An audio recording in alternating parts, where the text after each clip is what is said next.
everyone. Welcome to a new Getting to Know Japan. I hope everyone can hear me all right. Yeah, thank you for joining us. So I'm Jeffrey Mazziata, the activities coordinator here at YCAPS.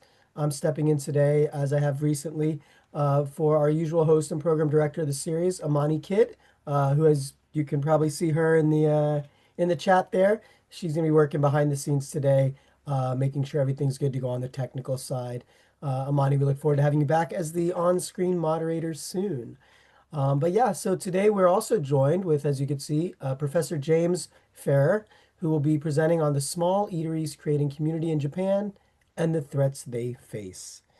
So Professor Farr has been observing and writing about urban life in Asian cities since he arrived in Taiwan in the late 1980s. And then for the past 2 decades, his research has focused on the urban foodways in Shanghai, Tokyo, and other cities. He's got some recent publications, including the Global Japanese Restaurant Mobilities, Imaginaries, and Politics with David Wank. And then Globalization in Asian Cuisines, Transnational Networks and Contact Zones, as well as some other publications, which I will refer you to our event page to see his full bio on that. But for over a decade, he's been studying small businesses in the Tokyo neighborhood of Nishi-Ogikubo. Excuse me, I'll say that again. Nishi-Ogikubo. The results of which are recorded on a public ethnography project on neighborhood Tokyo foodways. We'll talk a little bit more about that during the talk today, I'm sure.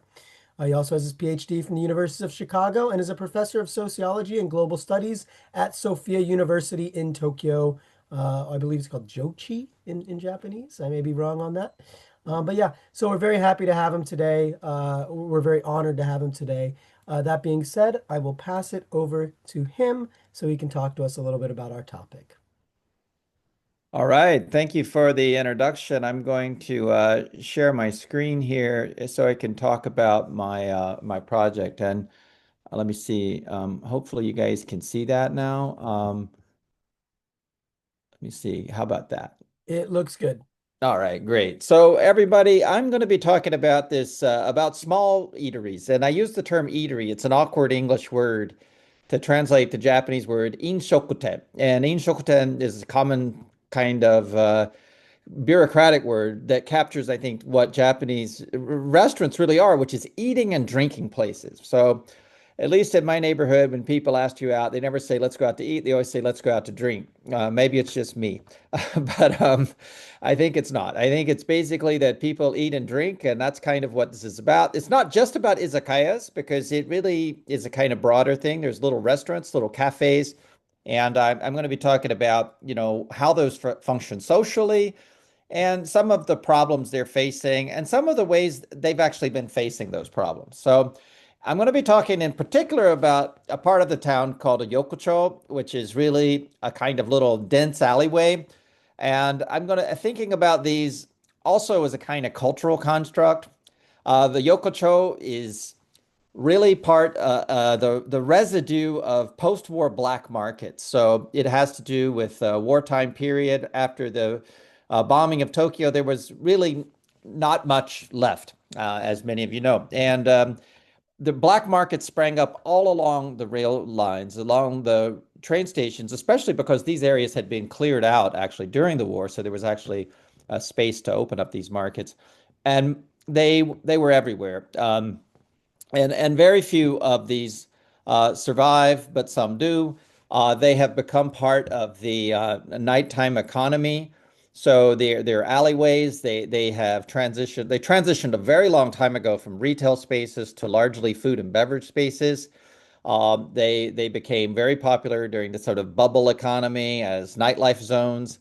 But by the 2000s, many of them were in really steep decline economically, culturally, and socially, and many of them were destroyed. So there's not so many left. And I think they're sort of emblematic of the small business environment. They're not the only type of place that fosters the kind of small businesses I'm talking about.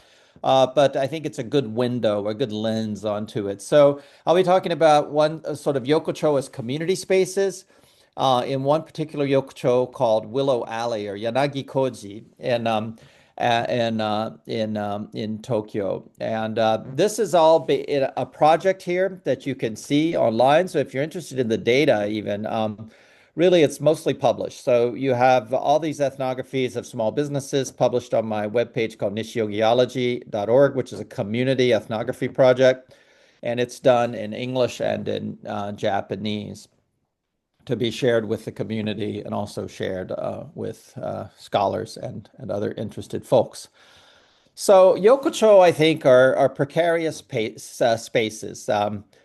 And they are, I think, threatened by many factors. The first is things like COVID, which really we saw actually happen, of course, but also the threat of much worse natural disasters, the danger of, basically the structural problems in these areas or make them vulnerable to earthquakes and fires. The other issues are mostly social, the aging of owners, but also the aging of customers. Urban renewal plans, which are really plans to completely redo the neighborhood, often in ways that might involve something completely different. And then there's the redevelopment of these things, a sort of neo-yokocho, which is a kind of, projects to turn them into something like that you might have seen around, say, Shibuya or maybe Shinjuku, where you have sort of modernized yokocho. And then there's a very recent problem of over-tourism. So these are some of the threats, and there are other threats, but these are the ones I'll focus on. So this is where it is. It's in Suginami-ku, which is in the very western part of Tokyo, a kind of new part of Tokyo, if you think historically, but it's at the very, very fringe of Suginami-ku. There's a lot of small businesses there. There's not been a lot of large-scale redevelopment. It has a kind of traditional image, and it's got some relationship to migration. I mean, it's sort of, it's not seen as a migrant neighborhood, by the way. So, I mean, I'm talking about migrants and the role of migrants in the neighborhood, but this is not an area of large-scale migration in Tokyo. It's a relatively modest level of migration. So if you see, it all sort of develops in a period between in the Meiji and Taisho period as an urban zone. So if you in the late Meiji, it was rural. By Taisho and by the early Showa, it's becoming urban. So it's a new part of Tokyo.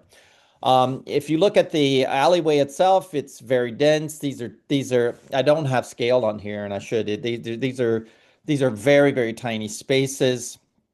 You'll see some photos of them later.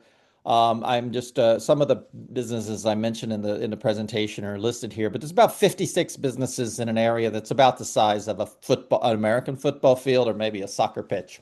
So it's a very, very dense space. You can see it from above, and I do have a video which I think I'm going to skip because I don't really think that we have time in this today for the video, and I want to be able to go through the whole presentation. So if I have time at the end of the presentation, I'll show a little video clip that gives you a flavor of this alleyway. But this is shot from above, so you can see that it's a low-rise area. It's right by the train tracks. These are sort of nagaya. These are really old buildings built in the late 1940s. And there's a lot of restaurants around and about there. So out beyond the edges of the yokocho, you'll see this is a restaurant. Actually, it's not actually in the yokocho itself, but the idea is to look at the yokocho as kind of community space and the changing nature of the third spaces or the third places that this kind of neighborhood creates. And I think these are really iconic spaces. So spaces where people meet, where they become friends, and actually do a lot of things together. And then I'll talk a little bit about some of the things they do together. So not just a place to go and grab a snack, not just a place to grab a beer, but also a place to create community. So the oldest spaces here are snack bars. And if you'd gone to this area, this yokocho in the 1980s, they would have all been these snack bars. Snack bars is a strange term that probably if you've lived in Japan, you know what it means. If you haven't, it sounds vaguely American, and it is vaguely American in a sense that it was part of the post-war attempt to revive what were really sort of red light districts as drinking spots because the prostitution business had been made illegal. So now we're going to have to revamp everything with a new name. Let's call them snack bars because they serve food. So they have a food license. So they were all called snack bars. But basically, these are like miniature hostess clubs, I suppose. The business model was women serving men. Most of the customers then were male. Most of the owners actually were women. It produces a really interesting kind of nocturnal economy. In this neighborhood in particular, there was a whole business organization. It was largely female dominated called Inshokuten Kumiai, which actually even had its own women organized matsuri or mikoshi shrine that they carried around. So this woman is one of the last owners of the of a snack bar. If you see, she's not that young. She was in her 70s. Her customers were in their 80s. So you sort of see an aging of people here. Now her daughter runs this, and she's passed away. Actually, I interviewed her. Her daughter runs it, but her granddaughter also works there. So it's a women's business, and it sort of represents both the continuity of this business, but also the kind of ways in which it's kind of fading because this is really the last of the snack bars in the neighborhood. The business that's probably most representative of the newest trend is actually female owned also. The woman in the bottom corner, Meg, is the owner. She's only 27 years old, amazing entrepreneur. Her business is crowded every night. It attracts a lot of young people. So one of the things that you can see the transition from the traditional snack bar model, a model that still involves female entrepreneurship to some extent, although there's many men working there now too. Um, but also many more women customers, many more younger customers, and even non-Japanese foreign customers. So the guy in the front's a regular there. Took that photo. He's from Russia. He's an IT worker who does works sort of from home, or what do you call it? Home office kind of work. So and so this is the sort of thing that we see more and more in the neighborhood is a kind of more open front. It's a change in the both in the physical structure and the social structure of this kind of business, but it's still very dense community. People get to know each other. People learn each other's names. People share line information. So it becomes then a way of creating social capital. And that is really, I think, the sort of nut of the issue. So I think these spaces do create community. I could talk a lot about the types of things that people get up to with each other there. Um, but one of the things is that there's been a transition then from a very a gendered economy in which women serve men to a much more mixed economy. It's still gendered, and there's still interesting patterns of gendered care and gendered performance, but it's not the old way of mostly like women wouldn't even want to walk through the alleyway feeling it's a little bit dodgy, right? So this is kind of the model that everyone be familiar with. This is sort of the Japanese nightlife scene if you've lived here a while. I want to talk about how migrants now play an important role in this neighborhood before moving on more to the question of threats. So I think these are emergent migrant spaces. It's been emergent in some ways for a long time. The oldest migrant-owned restaurant in this neighborhood is actually one of the oldest restaurants, period. It's run by third generation migrants, which is very, very unusual, a third generation migrant restaurant in Tokyo. But these folks moved to Japan before the war from Taiwan, ran a post-war eatery in the old black markets around Shibuya or Shinjuku, I'm sorry. And then during the sort of battles between the Japanese and Taiwanese or Korean owners, they sort of left. There was a lot of conflict in the post-war period between the foreign people running businesses in the black markets. And so this they went to Nishiogi, ran this restaurant since the 1960s, so it's 60 years old. It's a spot where men go to drink. You still see a lot of, it's a little bit more gendered in a male way. There's a lot of men working there, a lot of men drinking there, and they serve this very, very nostalgic sort of tonzoku or zhuzhao in Chinese is sort of way of cooking that I don't even think is probably all that common in Taiwan. So every part of a pig you can get there. The pig ear to pig, from the pig's ears to the pig's tail, you can get all the pig goodies. But this is the pig feet, a most popular dish. So the other type of restaurant is, I'll introduce a couple of places just as examples. This is another one from a migrant restaurant from Jeju Island. These folks, this lady moved there and she's a white collar worker. So this is sort of part of a new pattern of entrepreneurship you see all over the neighborhood of sort of datsusara, people leaving white collar industrial sort of office jobs to go into what is in fact a kind of blue collar job running tiny eatery. So she's married to a Japanese guy, so she's able to have a business license and get into the get a loan and sort of open up this business. And so she runs this very small scale Korean food restaurant that serves Jeju type dishes. She also participates in the day market, which is like a once a month market. You can see the ways in which this kind of restaurant creates community. So you might think of a little Korean restaurant as just a spot where people stop in and eat some, some, I don't know, yakiniku and then go home. But it's actually because of the way these places work, people tend to meet each other, they get to know each other, they become regulars. And so whenever there's an event, the regulars come together and create then a celebration, right? This is the 10th anniversary celebration. But also the owners and the customers might even go traveling together. So in this case, she's taken the customers several times to Jeju Island on trips. So this is actually something I was very surprised at that people from restaurants would go travel together. But it actually happens in many of these eateries in the neighborhood that people will do that sort of thing, go on trips together, go abroad, or go just inside of Tokyo. So the picture I showed earlier was just an event I just recently participated in, where we go for a moon viewing festival on up in Saitama to see during the Moon Festival last month. So there's a lot of associability that leads then to more dense relationships amongst people. I'm not saying that people necessarily become each other's best friends. That might be another category of friendship, but these are friends who are sort of that second tier, maybe third tier of social connections that people rely on for fun mostly, but occasionally for other things too, information and even sometimes other types of help. But you can see that they definitely do a lot for centered on the business and supporting the business.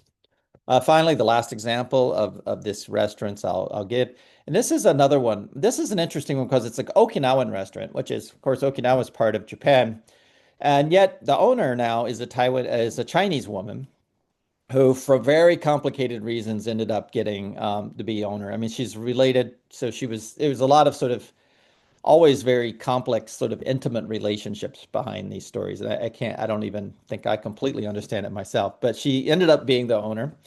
And now she had struggled because it was a very Japanese spot. This is a very authentic Japanese space, and yet here is now a Chinese person running it, and so she had to sort of persuade people that she was really competent and capable. She did, and she becomes a sort of fixture in the neighborhood, and this is one of the most popular of these places. And again, you can see that from just the photos, all these little restaurants have these little walls of photos of regulars that sort of memorialize and symbolize the nature of the community that's developed there.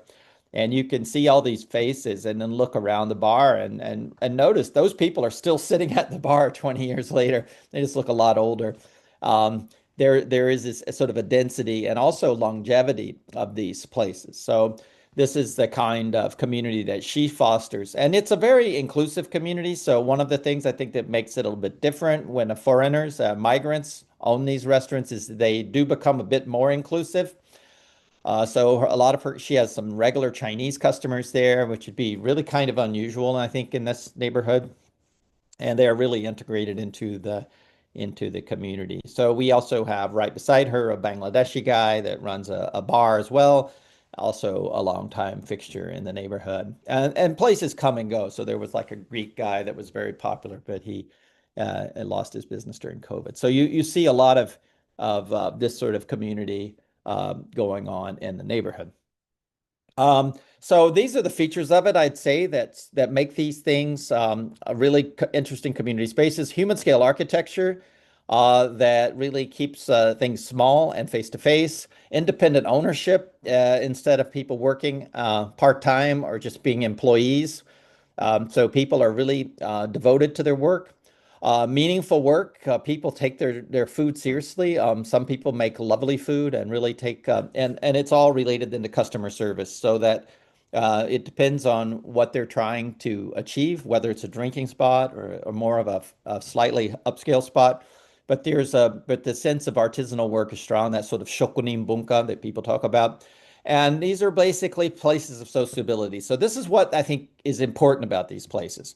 And now I want to talk about what is going wrong. So first of all, the biggest thing that's going wrong is aging, which is going wrong with all of us, and myself included. But the whole country, of course, in Japan, more seriously, is aging. And this is something that we're really, we see visibly in the neighborhood. So this was one of my favorite cafes. The guy had been open since the year I was born, which is a while ago. And then during COVID, he just closed up, said he was in his 80s. He just said, quit. And then all these notes suddenly appeared on the door of all the people that love the place, and it's gone. This, and almost this happens all the time. People simply aren't able to continue their businesses. They don't have children who want to continue the business, so the businesses fade out. And so there's both a shortage on the producer side and on the worker side. So they can't find anybody to work there, and they can't even find anybody to take over the business. Urban redevelopment is related to that. This is the most famous restaurant in the neighborhood, which was a real social institution and a cultural institution for decades since 1947. The owner is getting older. COVID destroyed their business structure because the larger restaurants suffered more during COVID because they had big events, and big events is what really just disappeared. But so this is becoming more corporatized. They sold out, and now they built a large apartment building on this place. So the government policies are really important for urban redevelopment because there's like the government policies, in this case, a road widening scheme to widen out the entire road in the neighborhood. This is something that's affected all of Suginami district. There's a lot of opposition to it, but it leads then to an increase in this speed of redevelopment. The other thing is that's going on there and related to this is land speculation. So people buying up properties. In this case, they bought up this corner property and immediately tore it down. So rather than keeping this human scale architecture, this aging buildings, in this case, these buildings that they tore down were built before the war. They were built in the 1930s. It's very rare in Tokyo to have buildings built in the 1930s still standing, but they tore them down anyway because, this is a chance to consolidate land ownership, rebuild, and hopefully for them make a lot of profit. But for the point of view of the neighborhood, this of course is a major transformation and a potential loss of this heritage architecture, and also a loss of small affordable spaces for small businesses. So um, from a real estate development point of view, it's seen as a natural development, but from the point of view of those who want to conserve this sort of texture of urban space, a danger. COVID-19 had a huge effect, and it's of course had effect all over the world, but I think in Japan, a particularly big effect. It had an effect in terms of really changing the way that people use the nightlife spaces. People started going out earlier, going home earlier. So the late night business dried up. A lot of the businesses that were purely focused on sociability and alcohol had a lot of trouble recovering. And so people say the nightlife business still has not recovered since COVID. So I think COVID had a deeper effect in Japan maybe than other places, and partly because of the aging society. So a lot of the people drinking were not 20 years old, but rather 70 years old. So a lot of them just stopped. And so the business has not completely returned in these neighborhoods. And this is, I think, a pattern that is deeper here maybe than in other places. And finally, the last issue, which is one that's really new post-COVID, which is the issue of over-tourism. So over-tourism is something that is a term that I don't really like to use because I think it's sort of overused as a term. But in this case, I think it's true that if certain areas of town have been hit by massive amounts of tourism, so Golden Gai, which is which is the most famous yokocho. So if you've been to any yokocho at all, you've probably been to Golden Gai in Shinjuku.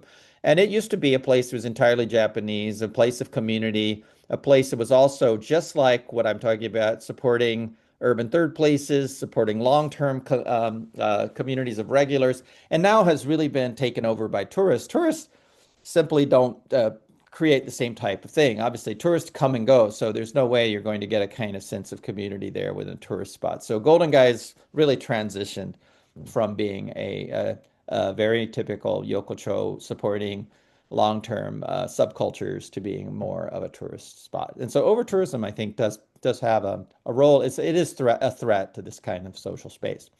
So how do people sustain and defend these? Well, first of all, there was a lot of community mobilization during COVID. One of the things that sustains these type of social spaces is the density of networks, both amongst customers and between businesses. So the types of mobilization that happened. Customers mobilized to save businesses. Customers created campaigns to go online. Customers helped businesses go online and create takeout services. So customers actually mobilized their resources to help the businesses that they felt attached to. So it was clear that the kind of social capital created there was very dense and useful. Not simply, in other words, not simply a place to go eat and have fun, but also a place that people cared about enough to really spend some time trying to help them survive the pandemic. Also, the networks amongst businesses were strong enough that they were able to mobilize in some ways to mitigate the effects of the pandemic immediately. It's just an example, I think, of the ways in which the kind of social capital that this type of space creates is denser. The places that had the most trouble were actually the chain shops, the ones that lacked a sense of belonging amongst regulars, and many of them closed, actually. The other thing's been more direct political mobilization, and a lot of this has been led actually by small businesses, and people who meet in small businesses. And the political mobilization in the neighborhood there was related then to electoral politics, which is related to, the local politics of electing a mayor for Suginami district. So one of the candidates for mayor was a very pro-development candidate from the LDP, and another independent candidate was put up who was very much against the redevelopment plans that affected Nishiyogikubo and also Koenji. So there's an alliance of the neighborhood of Koenji and the activists in Nishiyogikubo who tended to be a bit on both sides, sort of younger people. And they supported the mayoral candidate, Kishimoto Satoko, the first female district mayor in Suginami district. And she won by a very slender margin. So there was I think, political mobilization also happened. And finally, the thing that I've emphasized throughout here is culinary migration. This is the group of people who are moving in, who are willing to start small businesses. This shouldn't be surprising. So all over the world, in every large city, people who run small eateries are migrants because a lot of folks don't want to work all day long and all night long, and their children don't want to. So it's very hard for small businesses to sustain themselves through multi generations because kids grow up in these restaurants and say, I don't want to do this.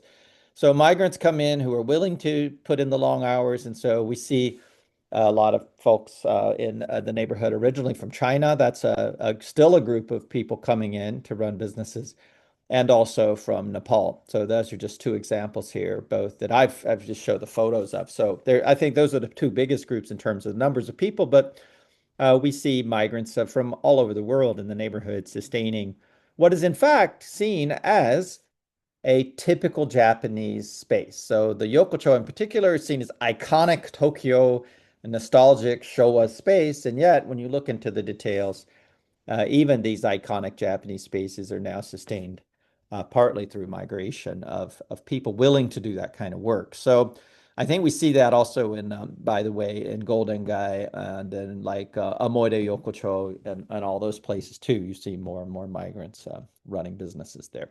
So not just in the Yokocho, by the way, but all throughout the neighborhood. Because my research project covers more than the Yokocho. So these are actually people not inside the Yokocho itself.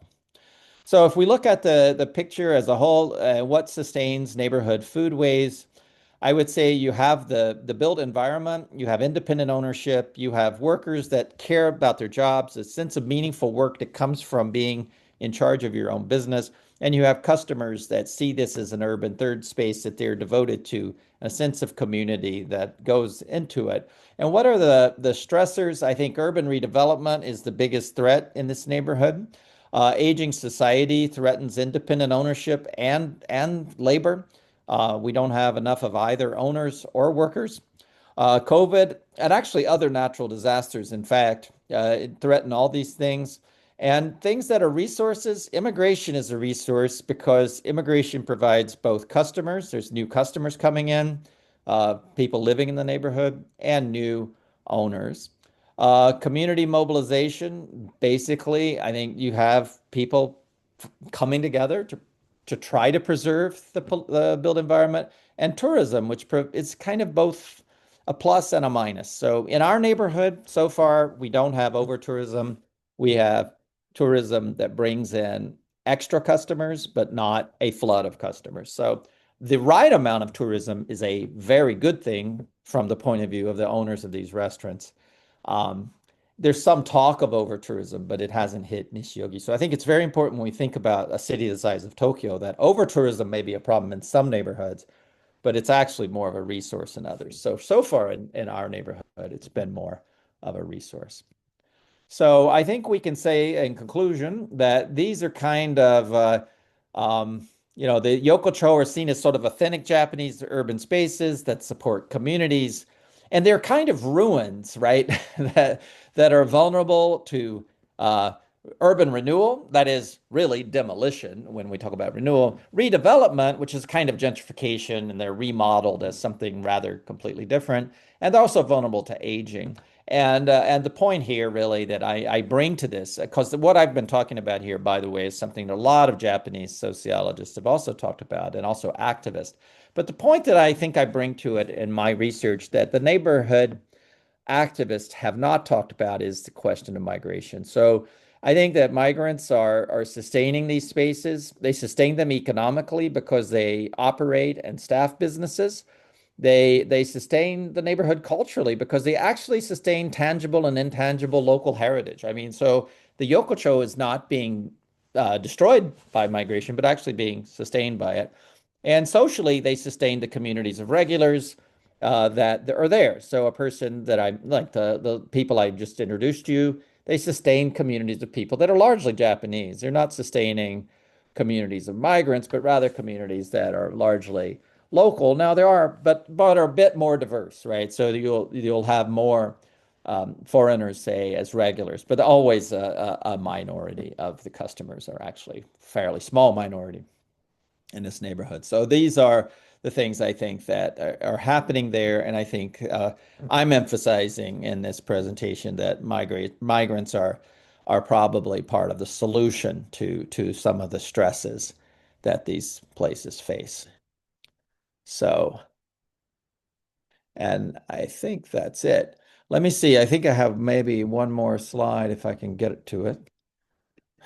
There we go. Yeah. So if you want to see the results, if you want to take a look at this, you can take a look at the web page, and you can see some of the stories. They're very, very long-winded stories, by the way. And if you're really interested in the academic side of this, I've already published a few pieces on this neighborhood. So thanks a lot for listening, and I'm happy to take any questions. All right, well, so we'll move into the Q&A session here. Again, if you would like to add some questions to the chat, feel free. You can still add those throughout as we are during the Q&A session, and we'll try to get to as many as we can. We've already got quite a few chats. I've got a lot of questions myself. I might start us off with one, um, and then I'll move over to a lot of our questions from the audience. Um, I don't know. I was really fascinated by the conversation when you talked about like the community and obviously the importance of the community in this space. When you were first showing Nishio Ogikubo, of course, you then later kind of touched on Golden Guy. I happen to these days maybe not as much, but for quite a few years, for several years, I was quite the regular. I still would say I am a regular. I have a bottle keep at my favorite Golden Guy bar.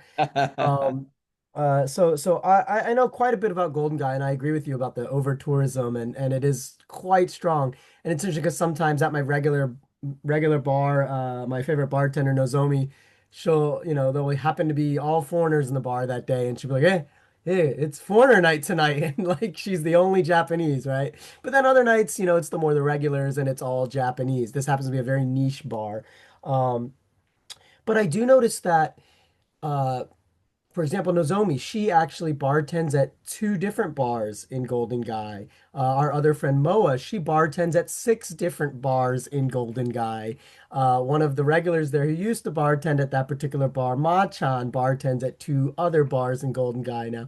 And so I've noticed that um, it really, even being such a heavily touristed place like Golden Guy, it really does have its own subculture within the community there of people that work in the area and people that regularly commute. Like a lot of the customers will frequent, multiple bars, and they almost do their rounds, if you will, to make sure they maintain those relationships at each. And when certain places are struggling, I noticed that they try to prop them up. Um, so I was curious, is that the norm for these type of spaces where you're having people that are working in multiple bars, or like when they get off of work, like when Nozomi gets off of work and Moa gets off of work, or it's one of their days off, they just all go to one of the other Golden Guy bars that they know, and they all just drink there at a separate bar in that area to kind of keep it afloat.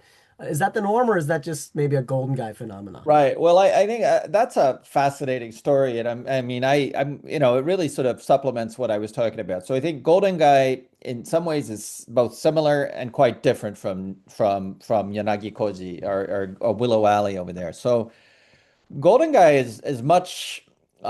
It's at a it's a center. It's very close to the busiest train station in the world, right? So it's Shinjuku. It's got massive flows of people even before mass tourism. And it's old. It goes back to the 1950s. It was moved there, from nearby the station. It was two different black markets that were combined and then moved over there. Um, and it was always I think you have a lot of consolidation of ownership over the decades. And so you've got like bars that have absentee owners and hire people to work there. So one thing we almost never see in Nishiyogi Kubo are bars like that. So Nishiyogi Kubo, almost everything is owner operated. So there's almost nobody, and most of the places don't have any staff. So it's basically owner operated, and then that's it. Now Meg, who's very successful, I introduced that young woman. She has staff, but they're only there in that bar. So but the connections between the bars and the way people sort of circulate amongst the bars and try to help each other out, that's very similar. So the ways in which, people like Meg, who, she would also go circulating through the other bars in Nishiyogi and drinking there, and the customers have their circuits too, Mm, that of different places. So but they're not random. I mean, there's different types of customers that have different of types of course. circuits. And I think Golden Guy, of course, has resilience, as you mentioned. So there are places that are really surviving the mass tourism and all that, and tourism doesn't destroy a place, but it definitely changes it, right? So I Yeah. think that's what we're. But Nishiogi just doesn't have that phenomenon. I mean, we don't have yet say a tourist bar. We just don't. Interesting. Yeah. I have so many, so I'll try to be quick of mine. Speaking of spaces, well, one, I was curious, Golden Guy I noticed has a lot of very niche bars. Like my regular is I have a very niche interest, which is Japanese professional wrestling. And my regular bar, it's basically a Japanese professional wrestling bar, like all the regular. So it's very much not a tourist bar in Golden Guy. It's mostly regulars. Like I would say most nights, most of the regulars. But it's a very niche community. But it's very interesting because that bar space, most of the customers are either Japanese wrestling fans, Japanese wrestlers, Japanese wrestling business promoters, or Japanese wrestling business owners, whereas everyone within that kind of subculture kind of tends to congregate congregate into this bar, from all over Tokyo, and even Japanese professional wrestling fans from outside of Tokyo, when they come into Tokyo, they'll come here, you know what I mean? And that bar ends up being a very important space for that community where they can go and like really helps it thrive and exist. Maybe that without that bar, or there are a couple others as well, but it's kind of interesting to me. Like, why do you think that might be a play? Like, why do we need these third spaces for these communities to exist? Is that Right. Well, I think that's typical of Tokyo. So that I mean Mm, Golden Guy was famous for, some, people from the world of say film and literature would have their spots, and it would be like a sort of literary salon or a film place, and the people would basically be that community. So it's very mm, subcultural. And that was also true to some extent in Nishiogi. So there's even maps of Nishiogi bars from the 1960s where you can see this is where this particular writer would go. So as you got further out on the Chuo line, it was much more sort of it was seen as kind of a literary neighborhood. And also even now, so there that's that the reputation. But I don't believe that, quite honestly, that further out on the Chua line you get as much of that. You do get like in Koenji, you have bars that are associated with very particular subcultures, and including very political, it's sort of more political, politically active people and stuff. Like the what is it called? SUB place in like Koenji, where all the sort of more lefty folks hang out. And then you've got more Across other the street, the Sanseito bar, and then they just yeah, I don't know if there's a sunset though. There probably is somewhere. big But weird over in club. Nishiogi, I don't see it as much. I mean, definitely bars have their tendencies. And you can feel, and the owner, so because all of them are taught, the owner sets the tone. So it's Mm, almost always the owner. And there are definitely, I remember there used to be a wrestling bar in Asagaya as well.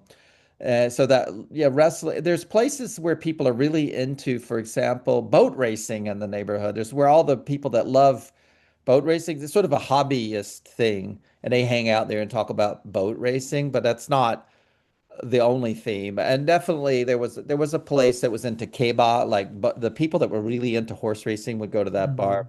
So there you definitely get that a bit of that subcultural stuff. And some of them try to cultivate it. Like some of them have like old game consoles. So there was one bar that specialized in people that wanted to play Wait, like let me write that one down old, because like Famicom kind of, and you could go yeah, play that's these that's old. my other interest.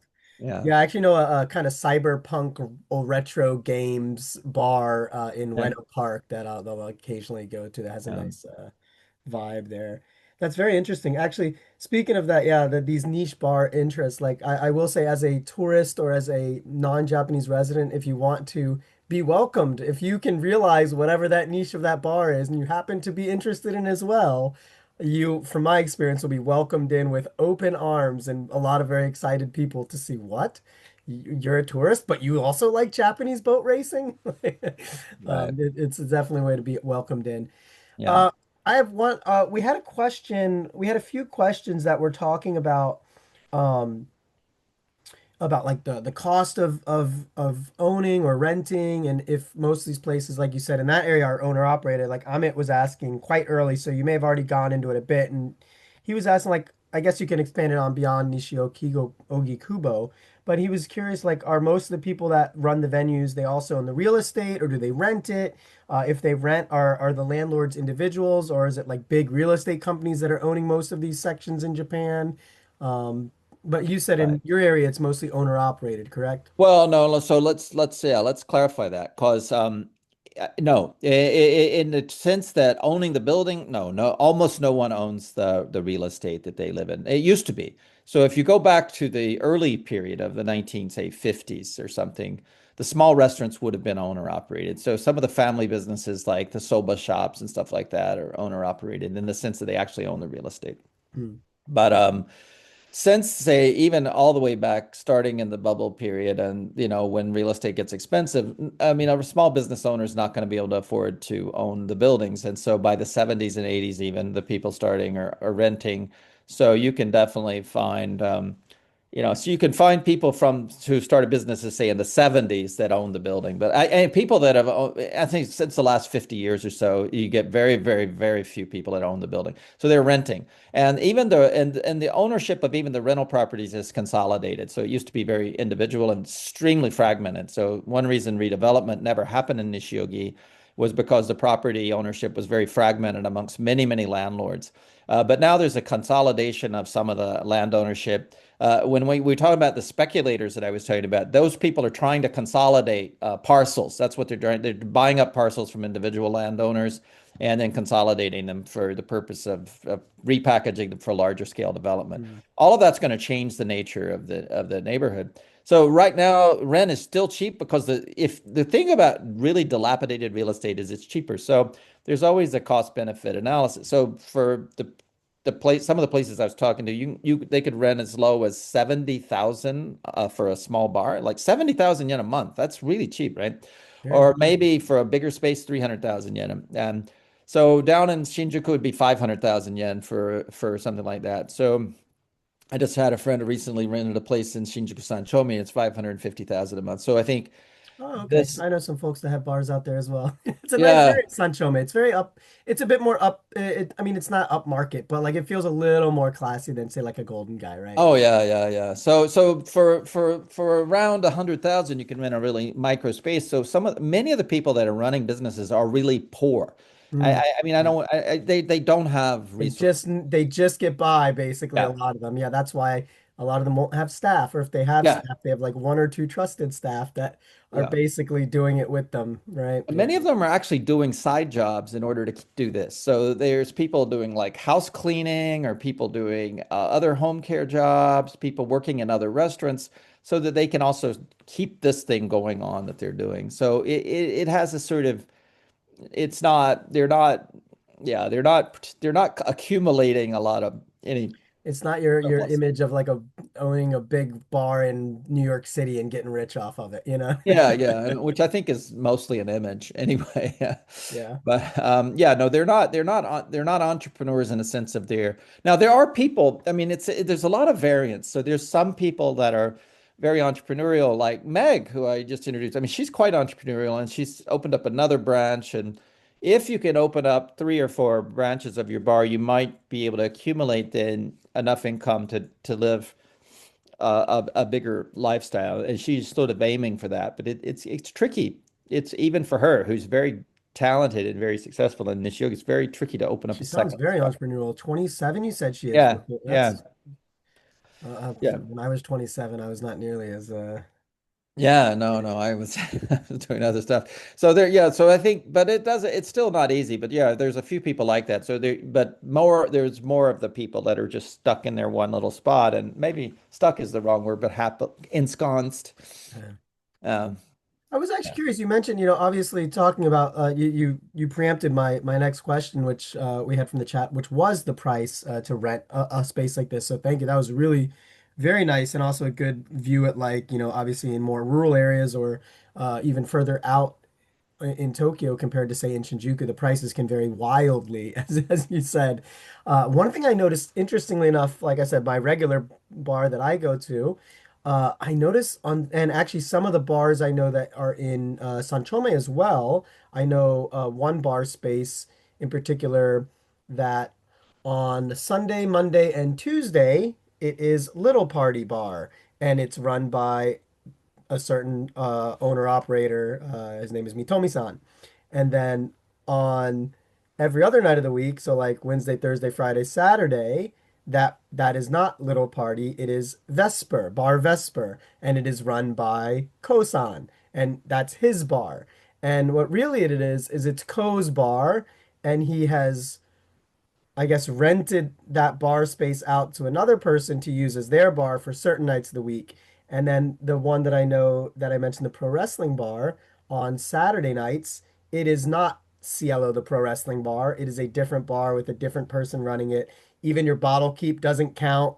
It's a like I've gone in there one night when before I realized, and Saturday I walked in and there was someone I hadn't recognized. Oh, maybe they have a new bartender, and then she's like, "Oh no, no, members only, members only." And I was like, no, yeah, yeah, yeah, that's my bottle. It's just like, no. And then I realized, oh, wait, Saturday night is a totally different bar.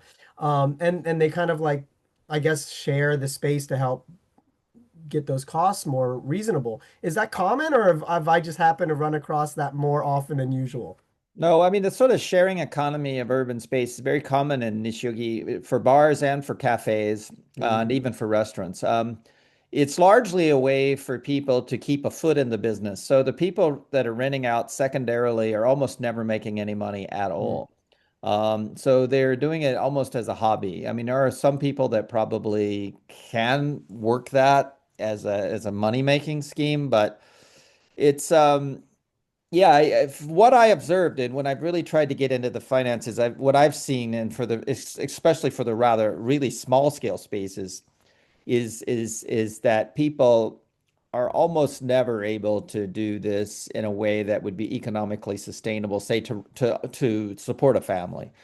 So this is sort of the old way in which you could say run a business as a family business, raise your children and do all that is almost impossible for these folks. So I don't want to over romanticize it. In other words, I think it's a marginal phenomenon, but a lot of young people are willing to do it for a while. And one of the things, of course, this is a way of building up your profile. So if you're doing something related to pro wrestling or whatever, you can build a community. So you might just simply do this as a way of having a social life. I mean, it's a wonderful way to do that. So you can do that as a way of building a community, building up a network, and all that. And there may be for some people who do it really well. Um, the possibility of actually making a little bit of money on the side. That I'd say is probably the one rare. If you look at a sort of a bell curve in terms of distribution, I'd say that's pretty. One tail of it is actually making money. The other tail over here is losing money. Doing this at a loss is just as a hobby, and in the middle is just sort of scraping by. That would be my guess. I know there's been a lot of talk about. I mean, it's looking at the chat. Some people talking Yeah, I about was gonna get into money. some maybe some of the Yeah, business code stuff or the yeah, redevelopment stuff. There's been a lot of questions around that angle as well, if you want to touch. We had questions from Catherine Wallace wondering how large scale station redevelopments that are happening around 23 roads affect Yokocho, because obviously some of the Yokochos can be quite close to the station, and there's right. that drive to make those massive like mall-like areas around the station and make it real feel modern. Chris Lee asked about updated building codes potentially causing issues for such businesses as the buildings, are getting older and older. Is that a big issue? I could even see Yeah. if in certain communities, if the local politician feels that these yokochos are not what they see as what the vision of their city is, they could potentially enact local codes that almost try to push them out. Is that happening? Maybe you could talk a little bit about that type of stuff. Right. Yeah, no, I think those are good questions. So I think the ownership of each yokocho is different. So this has been something other people have written about. But if in the case of like Golden Guy, the ownership is really convoluted, so it seems to be impossible to redevelop it. But then there's areas where you have like collections of people that are really mobilized to jointly own it and keep it going, like Moeda Yokocho. And then you've got places where some developers bought it up and just wants to redo it as a kind of neo Yokocho. And I think Nishiogi is kind of in more unfortunately, might be the latter category. So a single landlord who's very secretive has bought up the entire Yokocho. It seems like there's a possibility in the long term of radical redevelopment because of that. And everybody's a bit worried about that because it's a single landlord who's Yeah. very secretive, who's not spending any money at all on repairs or bettering the current property. So that gives you all the signs of a Yeah. landlord It's almost like looking. he's hoping for it to, yeah, Yeah, sort of, and deviate. sort of the locals who are trying to support it, including myself, I guess, through heritagizing it almost in an informal way. So it's impossible. It's interesting. You can't usually heritagize the Yokocho. It'll never be created as genuine heritage because almost all of them have a history of prostitution. You never see in Japan any place that's been associated with a red light district that becomes official public heritage. I mean, as far as I know. So it's like this is sort of this black mark or of commercial sex, and so it's interesting that these places are only sort of informal cultural heritage. But as and you might have a few. I mean, there may be people who can come up with examples of places that don't that have managed this. But Kabuki. yeah, well, kabuki, yeah, well, I mean, if you think of kabuki as Yeah, but like yeah, no, yeah, jokes yeah, aside, yeah, yeah, yeah. yeah, but I think then you've got then this kind of um, basically this sort of grimy heritage that people are trying to keep going, and I think that the dangers of redevelopment are really strong because they are if the station buildings are redeveloped in Nishiogi, which is very likely, it's going to increase the property value. It creates a bigger incentive. There's actually people that want this. I've talked to people that own land who own the small buildings and they want redevelopment. They're like, we need to get rid of this mayor. So to come back to the politics of it, the current mayor is very much in favor of, I mean, she ran on a platform, very strong platform of preventing redevelopment, including and knowing very specifically the issues that I'm talking about. I mean, so we are all aware of exactly, we don't want this area to be torn down. So I think she would lose. It would be a great disappointment to her supporters if she sort of doesn't somehow another manage to protect this. Hmm. So if, on the other hand, we go back politically. So a new mayor, yeah, could flip it. But there have been recently there was a building that fell down in Suginami-ku, kind of a case of a building that sort of collapsed. And this sort of building collapse, makes people really worried about the safety of these old structures. So Mm. there really is a problem of structural integrity for some of these buildings. And now these are very low-lying buildings I'm talking about. They're only like 1.5 stories in a way. There's a second story that's really low. And they're wood and they're fairly stable in that sense, I think the construction style, but nonetheless they can't last forever. Mm. And there is, I think they probably they obviously violate any new building codes, Oh, definitely. but they don't even have proper flooring. I mean, they were sort of built as like temporary places. So I think there's a chance that they could even be condemned. But it seemed I don't know. It's a good question whether you know. There's been no one has ever mentioned to me that that they need to be that they need that there's any talk of the because of the building code they're going to tear it down. That's not been something that's said Mm. so far. You brought up an interesting point, or when you talked about the mayor, and it makes me wonder, this being kind of older feeling, older culture, and of course, younger generations sometimes wanting what's new and different and cool. And like maybe for older generations, maybe they look at this and they see this value to these type of spaces and they want them to survive.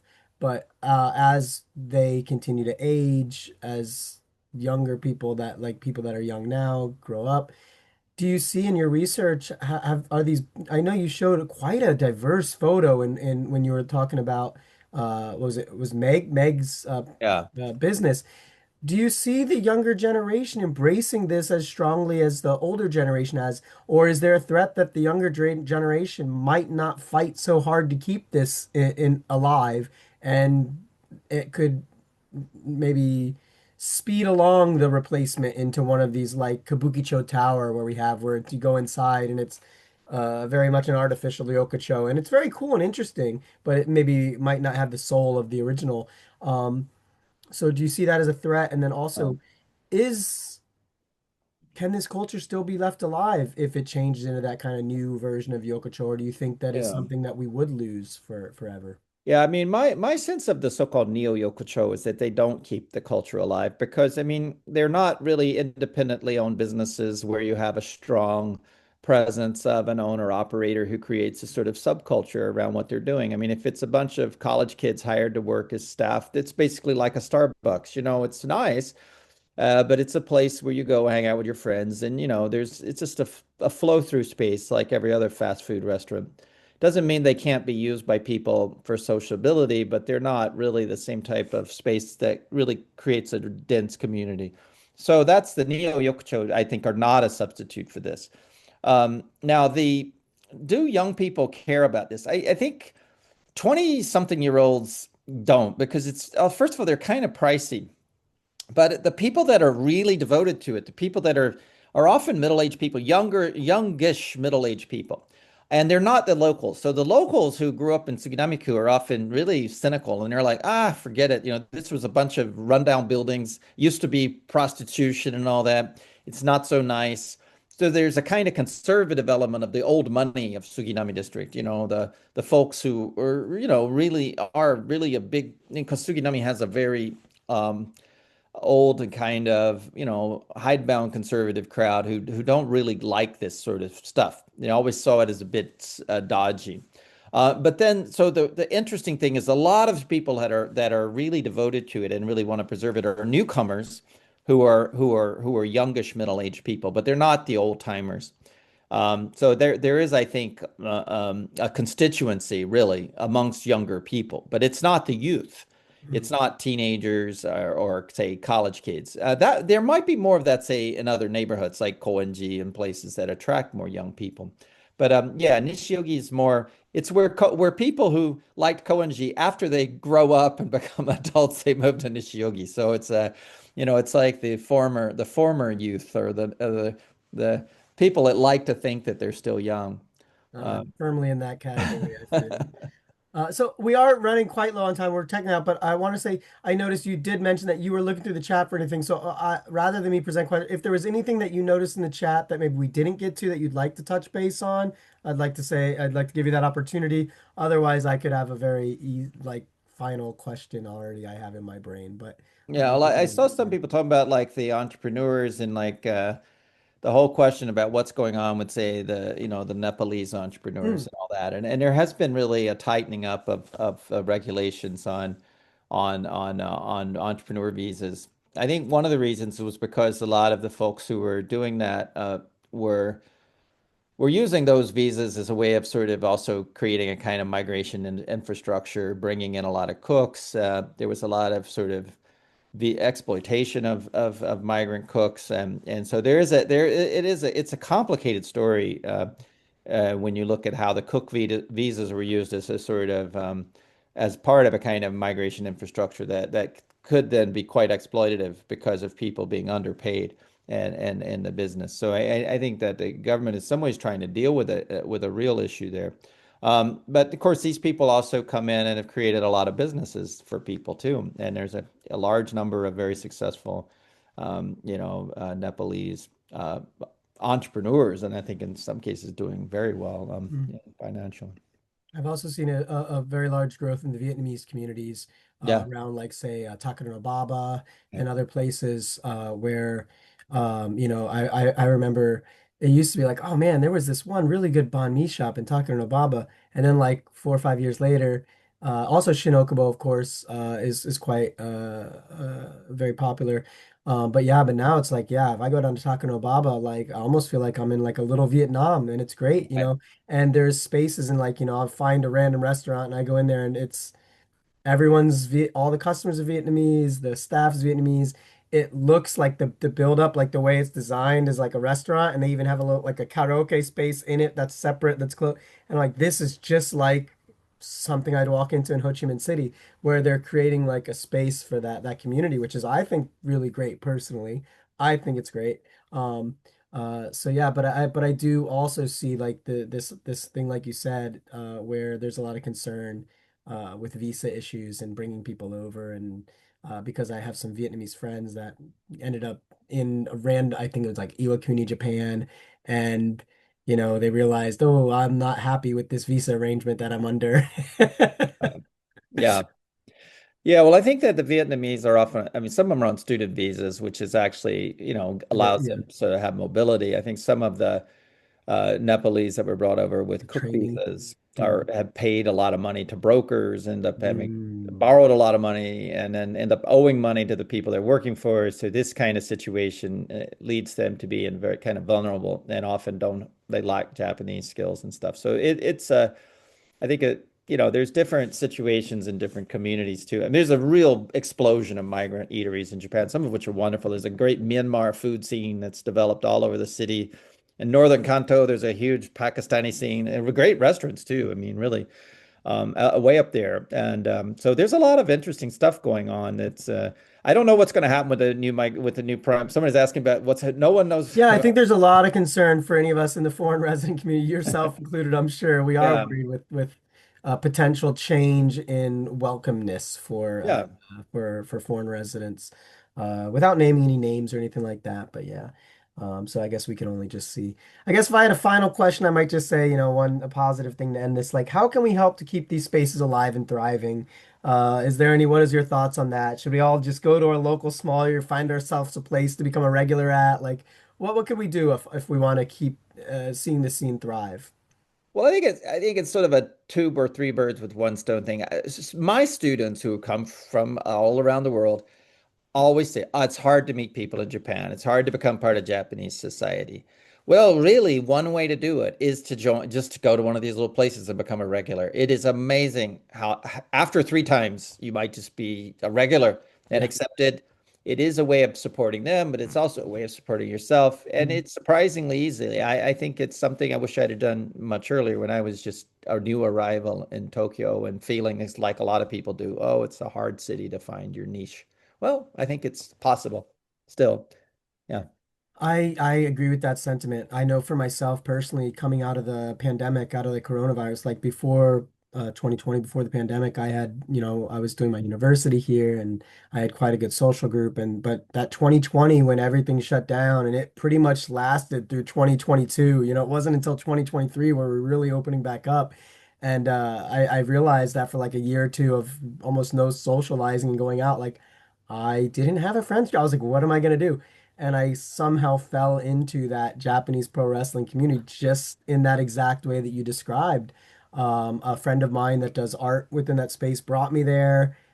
She had her bottle keep there, and then I was like, "Oh, this is a nice space." And next thing you know, I went a couple more times, and then, oh, we're having the annual barbecue. Jeff, come on, you should come too. And now I've got a whole group. We're doing a Sakura festival. Come on, let's go. And like now I have a whole community of Japanese friends that I would not have had I not just started to go to this bar regularly, which is pretty cool. And like I definitely say, it's brought a lot of value to my life here in Japan. Certainly, All certainly. right. Well, Great. anyway, great talk. Thank you so much. Wonderful, wonderful talk. I see a lot of positive, happy, points in the chat box as well, praising it. It's very, very fun and interesting topic today. And thank you for everyone joining us, taking time out of your busy day on a Tuesday morning in Japan or a Monday evening in the States. We did appreciate it. This will be on YouTube as well. So if you'd like to share this with anyone you know, we'll have it up on YouTube pretty soon. We're now in the process of getting our YouTube caught back up. Please bear with us on that. We do have a very small staff, so we have a lot of stuff on our plate. But you should be able to find this on YouTube fairly soon. That's all we've got. Thanks, everyone. Thank you. FadTech's IT support and mobile internet service helps make events like this one possible. Thank you.